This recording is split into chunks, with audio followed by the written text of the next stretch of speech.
ঘূর্ণিঝড় রিমেলের প্রভাবে কক্সবাজার সমুদ্রবন্দরকে এখনো পর্যন্ত ৯ নম্বর মহা বিপদ সংকেত দেখিয়ে যেতে বলেছে আবহাওয়া অধিদপ্তর। কক্সবাজারে তেমন কোনো প্রভাব না পড়লেও ঘূর্ণিঝড় রিমেল কিন্তু আঘাত হানতে শুরু করেছে। আমরা আবহাওয়া অধিদপ্তরের ১৩ নম্বর বিশেষ বিজ্ঞপ্তিতে যেমনটি জানতে পেরেছি, এখনো পর্যন্ত মোংলা এবং পায়রা সমুদ্রবন্দরকে ১০ নম্বর মহা বিপদ সংকেত দেখিয়ে যেতে বলা হয়েছে। অন্যদিকে চট্টগ্রাম এবং কক্সবাজার সমুদ্রবন্দরকে ৯ নম্বর মহাবিপদ সংকেত দেখিয়ে যেতে বলা হয়েছে। আবহাওয়া অধিদপ্তরের বিশেষ বিজ্ঞপ্তি ১০-এ যেমনটি দুঃখিত ১৩ নম্বর বিজ্ঞপ্তিটি একটু আপনাদেরকে শোনাতে চাই।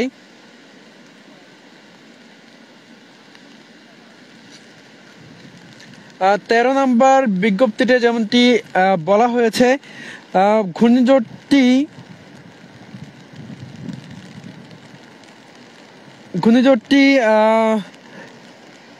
মোংলার নিকট দিয়ে সাগর আইল্যান্ড পশ্চিমবঙ্গ খেপুপাড়া উপকূল অতিক্রম শুরু করেছে এবং প্রবল ঘূর্ণিঝড়টির কেন্দ্রের দিকে একেবারেই বৃষ্টি হতে পারে। আমরা এই মুহূর্তে লক্ষ্য করছি কক্সবাজার সমুদ্র সৈকতের গুড়ি গুড়ি বৃষ্টি হচ্ছে, সেই দৃশ্যটি লক্ষ্য করছি। এখন ভাটা হওয়ার ফলে কক্সবাজারে পানির স্তর একেবারে অনেক বেশি নিচে নেমে গেছে।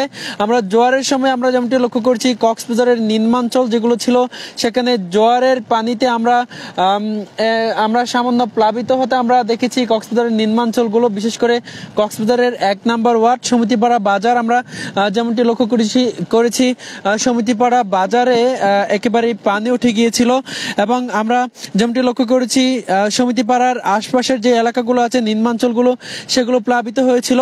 কক্সবাজারে আমরা যেমনটি জানতে পেরেছি, কক্সবাজারের জেলা প্রশাসক মোহাম্মদ শাহিন ইমরান যেমনটি জানিয়েছে, ৬,০০০ মানুষ এই মুহূর্তে আশ্রয় কেন্দ্রে অবস্থান করছে। কক্সবাজারে ৬৩৮টি আশ্রয় কেন্দ্র খোলা হয়েছে কক্সবাজার জেলা প্রশাসনের পক্ষ থেকে। এবং সমুদ্র আমরা লক্ষ্য করছি সমুদ্রে ভাটা হওয়ার কারণে কিছুটা শান্ত রয়েছে। আমাদের আসলে অপেক্ষা করতে হবে এই ঘূর্ণিঝড়ের সর্বশেষ পরিস্থিতি জানার জন্য। রাত ১২টা নাগাদ পর্যন্ত অপেক্ষা করতে হতে পারে, তারপরে আসলে জানা যাবে কক্সবাজার শঙ্কামুক্ত কিনা। তবে আমরা এখনো পর্যন্ত বলতে পারছি না কক্সবাজার শঙ্কামুক্ত কিনা। ঘূর্ণিঝড়টি আমরা যেমনটি জানতে পেরেছি মোংলা বন্দর হয়ে খুলনা হয়ে ভারতের দিকে অর্থাৎ কলকাতার দিকে এগিয়ে যাচ্ছে, সেখানে আঘাত হেনেছে।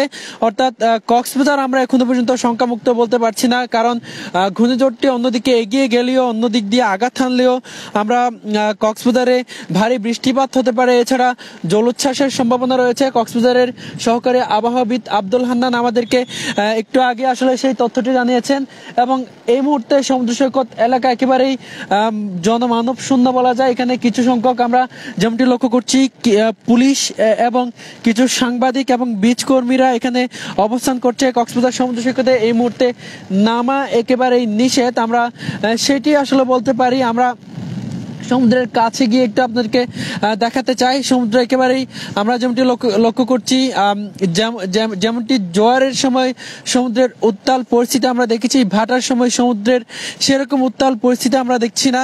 আমরা সেটি লক্ষ্য করছি কক্সবাজার সমুদ্র সৈকতে। আমরা যেমনটি লক্ষ্য করছি কক্সবাজারের ১ নম্বর ওয়ার্ড সমিতি পাড়ায়, সেখানে যখন পানি বাজারের দিকে পানি চলে এসেছিল জোয়ারের পানি, তখন আমরা গিয়ে যেমনটি লক্ষ্য করেছি সেখানকার মানুষ চলাচল অনেক বেশি কষ্ট পেয়েছিল এবং তারপরে জোয়ারের পানি নেমে যাওয়ার সাথে সাথে সেখানকার মানুষ আশ্রয় কেন্দ্রে চলে গেছে, এমনটি আমরা দেখতে পেয়েছি এবং একেবারেই কাছ থেকে দেখানোর চেষ্টা করছি। কক্সবাজারে কিন্তু এখনো পর্যন্ত তেমন কোনো প্রভাব পড়েনি জোয়ারের পানিতে।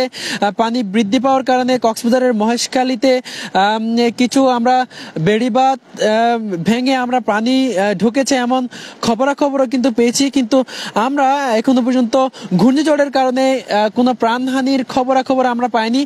কক্সবাজারের বাঁকখালী নদী থেকে একটি অজ্ঞাত মরদেহ উদ্ধার করেছে পুলিশ, সেটি ঘূর্ণিঝড়ের কারণে মারা গেছে কিনা সেটা এখনো পর্যন্ত নিশ্চিত নয়। আপনারা কে কোন জায়গা থেকে এই লাইভটি দেখছেন সেটি আমাদেরকে জানিয়ে দিতে পারেন এবং এই ঘূর্ণিঝড় নিয়ে আপনাদের মতামত কি সেটি আমাদেরকে জানিয়ে দিতে পারেন এবং আপনাদেরকে দেখানোর চেষ্টা করছি ঘূর্ণিঝড় রিমেলের সর্বশেষ খবরাখবর এবং কক্সবাজার সমুদ্র সৈকতের লাবণী পয়েন্ট থেকে আমরা যুক্ত আছি এবং আপনাদেরকে দেখানোর চেষ্টা করছি এই দৃশ্য।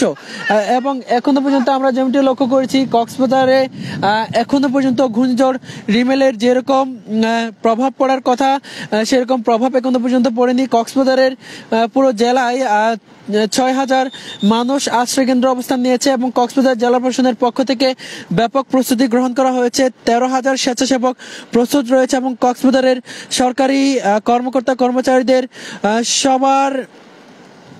সবার ছুটি বাতিল করা হয়েছে এবং কক্সবাজারে জেলা প্রশাসনের সম্মেলন কক্ষে একটি কন্ট্রোল রুম খোলা হয়েছে। সেখান থেকেই পর্যবেক্ষণ করা হচ্ছে কক্সবাজারের ঘূর্ণিঝড়ের সর্বশেষ পরিস্থিতি। দর্শক, আমি কক্সবাজার সমুদ্র সৈকতের লাবণী পয়েন্ট থেকে এতক্ষণ আপনাদের সাথে দেখানোর চেষ্টা করছি এখানকার দৃশ্য এবং আপনারা দেখতে পাচ্ছেন এখানে সাগর জোয়ারের সময় কিছুটা উত্তাল ছিল, কিন্তু এখন সাগরের পরিস্থিতি একটু শান্ত আমরা লক্ষ্য করছি, কিন্তু গুড়ি গুড়ি বৃষ্টি হচ্ছে, বাতাসের তীব্রতাও একটু কম। আমরা যেমনটি জানতে পেরেছি আবহাওয়া অধিদপ্তরের পক্ষ থেকে ঘূর্ণিঝড় রিমেল কলকাতার দিকে অগ্রসর হয়ে সেখানে আঘাত হেনেছে, কিন্তু আমরা এখনো পর্যন্ত কক্সবাজারকে শঙ্কামুক্ত বলতে পারছি না। আবহাওয়া অধিদপ্তরের পরবর্তী বিশেষ বিজ্ঞপ্তি যখন প্রকাশিত হবে তখনই আমরা বলতে পারবো কক্সবাজার শঙ্কামুক্ত কিনা। এতক্ষণ আমি আব্দুর রশিদ মানিক আপনাদেরকে কক্সবাজার সমুদ্র সৈকতের লাবণী পয়েন্ট থেকে ঘূর্ণিঝড় রিমেলের সর্বশেষ পরিস্থিতি জানানোর চেষ্টা করছিলাম। এতক্ষণ আমাদের সাথে থাকার জন্য অসংখ্য ধন্যবাদ সবাইকে।